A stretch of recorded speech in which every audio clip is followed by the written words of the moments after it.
এক ব্যক্তি খুব তার শখ যে তিনি সাহাবীদের মতো নামাজ পড়া শিখবেন। কথা বুঝতে পারছেন? সাহাবীদের মতো নামাজ শিখবেন। তো একজন বরেণ্য আলেমের কাছে এসেছেন, এসে বলছেন যে আমাকে সাহাবীদের মতো নামাজ শিখিয়ে দেন। তখন সেই আলেম আরেকজন আলেমের সন্ধান দিয়েছেন, যে তুমি তার কাছে যাও, তিনি শেখাবেন। তো সেই ব্যক্তি একটু অবাক হয়েছেন, কারণ যাকে প্রশ্ন করেছিলেন তিনি অনেক বড় মুহাদ্দিস, আর যার কাছে পাঠানো হচ্ছে তিনি অত বড় মুহাদ্দিস নন, কিন্তু আবেদ, আমল করেন। তাকে গিয়ে বলছেন উনি আমাকে পাঠিয়েছেন সাহাবীওয়ালা নামাজ শিখিয়ে দেন। তখন তিনি বলছেন ঠিক আছে, সুন্দর করে অজু করে আসো, সুন্দর করে অজু করে আসো। অজু করার সময় খালি খেয়াল রাখবা যে আমি অজু করছি শুধু আল্লাহর সন্তুষ্টির জন্য। কি খেয়াল রাখবেন? অজু করছি শুধু আল্লাহকে রাজি খুশি করার জন্য অজু করছে, আর কোনো উদ্দেশ্য নাই আমার। অজু করতে যাচ্ছে, তিনি আবার বলছেন দাঁড়াও, শুধু আল্লাহকে রাজি খুশি করার জন্য অজু করো। আবার শুরু করছেন, আবার বলছেন শোনো, শুধু আল্লাহকে রাজি খুশি করার জন্য অজু করো। এভাবে বলতেই আছেন, নামাজে দাঁড়িয়েছেন, দাঁড়ানোর আগে বলছেন শোনো, শুধু আল্লাহকে রাজি খুশি করার জন্য নামাজ পড়ো। বলতেই আছেন। এক পর্যায়ে সে ব্যক্তি নামাজ শুরু করলো, নামাজে মনোযোগ এদিক ওদিকে যায়, আর তার মাথায় এটা আসে, এই শুধু আল্লাহকে রাজি খুশি করার জন্য আমাকে নামাজ পড়তে হবে, শুধু আল্লাহকে রাজি খুশি করার জন্য নামাজ পড়তে হবে।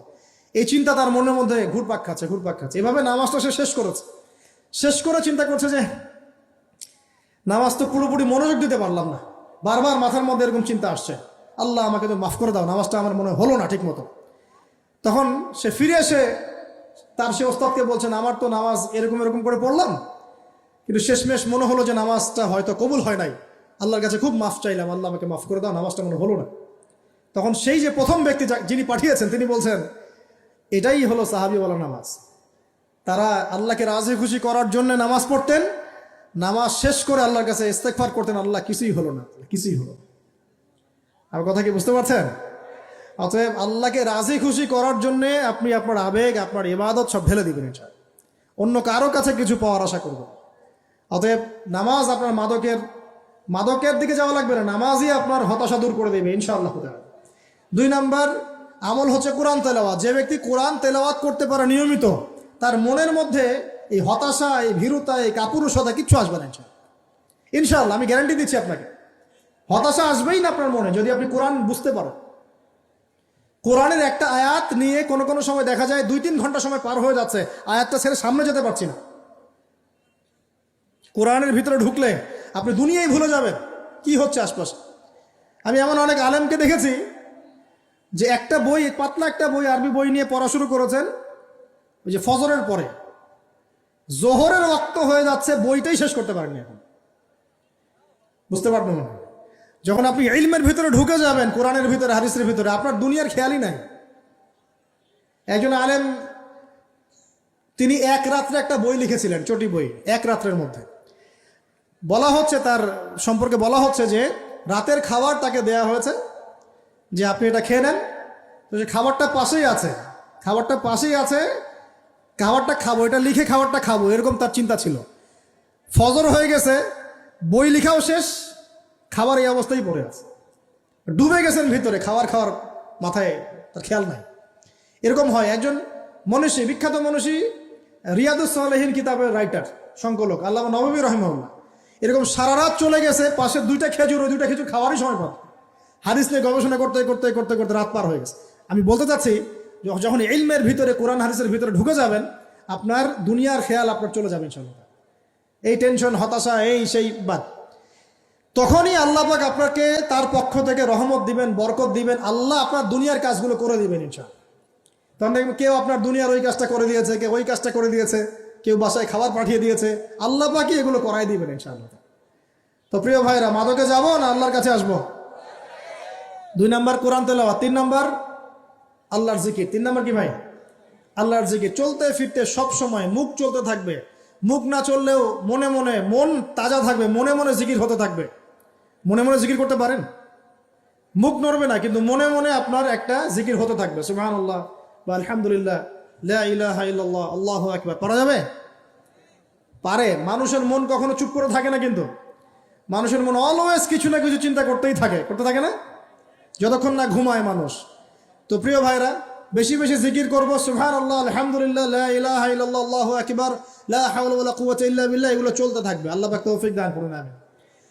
আমরা আমাদের সমাজে যুবকদেরকে এরকম টিকটকে দেখছি, অনলাইনে আসক্ত দেখছি, জেনায় আসক্ত দেখছি, পর্নোগ্রাফিতে আসক্ত দেখছি। আমরা দেখছি আমাদের যুব সমাজকে মাদকে আসক্ত, কিশোর গ্যাংয়ে আসক্ত। এইগুলো কি আমাদের কাম্য ছিল ভাই? আমাদের কাম্য ছিল? এই অবস্থায় কি যুব সমাজ আল্লাহ পাকের দিনের পতাকা হাতে নিয়ে আল্লাহর জমিনে দিন কায়েম করতে পারবে কিনা একটু আমাকে উত্তর দেন দেখি। এখন এই অবস্থায় পারবে? অতএব অবস্থার উন্নতি করতে হবে কিনা? উন্নতির জন্য রাজি আছি কিনা ইনশাআল্লাহ? আমরা চাই কি আল্লাহ পাকের দিনটা আল্লাহর জমিনে প্রতিষ্ঠা লাভ করুক, আল্লাহর দিন সবার ঘরে ঘরে পৌঁছে যাক, আল্লাহ পাকের দিনের যে সৌন্দর্য সবাই সেটাই, এই সৌরভটা সবাই পাক। আমরা চাই কিনা? সমাজে শান্তি প্রতিষ্ঠা হোক, আবার সেই রাসূলের মতো যুগ চলে আসুক, আমরা চাই কিনা? অতএব আমাদের সবাইকে যৌবনের এই প্রলোভনগুলো থেকে বেরিয়ে এসে আল্লাহ পাকের ইবাদতে আত্মনিয়োগ করতে হবে। আল্লাহ পাক আমাদের সবাইকে তৌফিক দান করুন, বলি আমিন। আমাদের সবাইকে আল্লাহ রাব্বুল আলামিন কোরআন এবং হাদিসের গভীর জ্ঞান অর্জন করার তৌফিক দান করুন, বেশি থেকে বেশি ইবাদত করার তৌফিক দান করুন।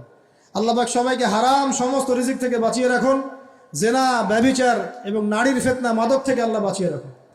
আল্লাহ পাক আমাদের সবাইকে হালাল রিজিক, হালাল সম্পর্ক যথেষ্ট করে দিন। আল্লাহ পাক আমাদের সবাইকে যেন দিনের দাওয়াতের মেহনত করার তৌফিক দান করেন এবং আলেম ওলামার সাথে পরামর্শ করে দিন শেখার এবং বোঝার তৌফিক দান করেন।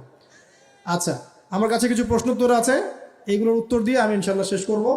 আপনারা শান্তভাবে বসুন। আর লেকচার শেষ করার আগে দুটো বিষয় বলে শেষ করছি, একটু মনোযোগ দিন। একটা হচ্ছে আমাদের যুবতী দিনী বোনদের জন্য, এখানে বোনরা আছেন না? আছেন কি না? দিনী বোনরা আছেন? একটা নসিহত দিনী বোনদের জন্য আমি একটা নসিহত করতে চাচ্ছি, একটা নসিহত। আমার এই একটা নসিহত একটু মন দিয়ে শুনুন প্রিয় দিনী বোন। এদিকে দেন, ওইদিকে দেন, ভলেন্টিয়ার।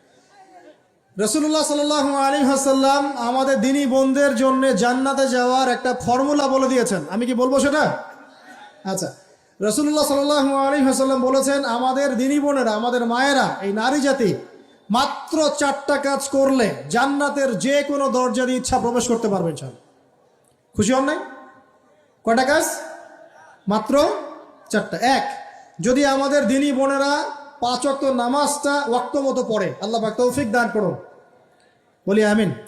2 নম্বর, যদি তারা রমাদান মাসের রোজাটাকে ঠিক মতো আদায় করতে পারে। 1 নম্বর 5 ওয়াক্ত নামাজ ঠিকঠাক আদায় করা, 2 নম্বর রমজান মাসে সওম রাখা, 3 নম্বর তাদের লজ্জাস্থানের হেফাজত করা, মানে শরঈ পর্দা মেনটেন করা, শরঈ পর্দা মেনটেন করা। এবং আমি বলে দেই, চেহারাটা আপনাদের পর্দার অন্তর্ভুক্ত। এটা নিয়ে অনেক বাকবিতণ্ডা হয় না সমাজে, চেহারা দেখানো যাবে কি যাবে না ইত্যাদি। চেহারা আপনার পর্দার অন্তর্ভুক্ত বিষয়, ফুল স্টপ। এর উপরে ফতোয়া অনেকভাবে দিচ্ছে, কিন্তু বরেণ্য উলামায়ে কেরামের কিতাবগুলো ঘাটাঘাটি করেন, তাদের ফতোয়া হচ্ছে চেহারা আপনার পর্দার অন্তর্ভুক্ত বিষয়, চেহারা ঢেকে রাখবেন। আল্লাহ পাক তৌফিক দান করুন। চোখ থাকবে খোলা, ঠিক আছে। 4 নম্বর, স্বামীর আনুগত্য করতে হবে। স্বামীর আনুগত্য, এই যে আনুগত্য শব্দ শুনলেই মানুষের একটা মানে নেগেটিভ ধারণা তৈরি হতে পারে। স্বামীর আনুগত্য মানে কি আমি তার দাসত্ব করব? আনুগত্য মানে, প্রিয় দিনী বোন, আনুগত্য মানে দাসত্ব নয়। আনুগত্য মানে কোরআন সুন্নাহর যে বিধানগুলো আপনার স্বামী আপনাকে পালন করতে বলবে, আপনি সেগুলো করবেন, আপনি করতে বাধ্য। কিন্তু স্বামী যদি কোরআন সুন্নাহর বাইরে কিছু করতে বলে, সেটা মানতে আপনি বাধ্য নন। স্বামী যদি আপনাকে বলে যে সুদ খাও, এই সুদী এনজিওতে আসো, নাম লেখাও।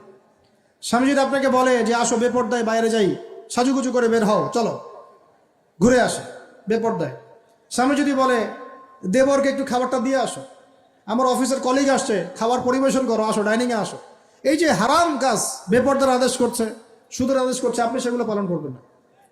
কিন্তু হালাল বৈধ যে কোনো বিষয় আপনি স্বামীর আনুগত্য করবেন, এটা আপনার উপর ফরজ।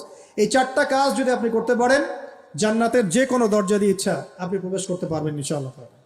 আল্লাহ পাক আমাদের দিনী বোনদেরকে এই 4টা কাজ করার তৌফিক দান করুন। আমাদের সবাইকে আল্লাহ পাক জান্নাতের জন্য কবুল করুন, বলি আমিন।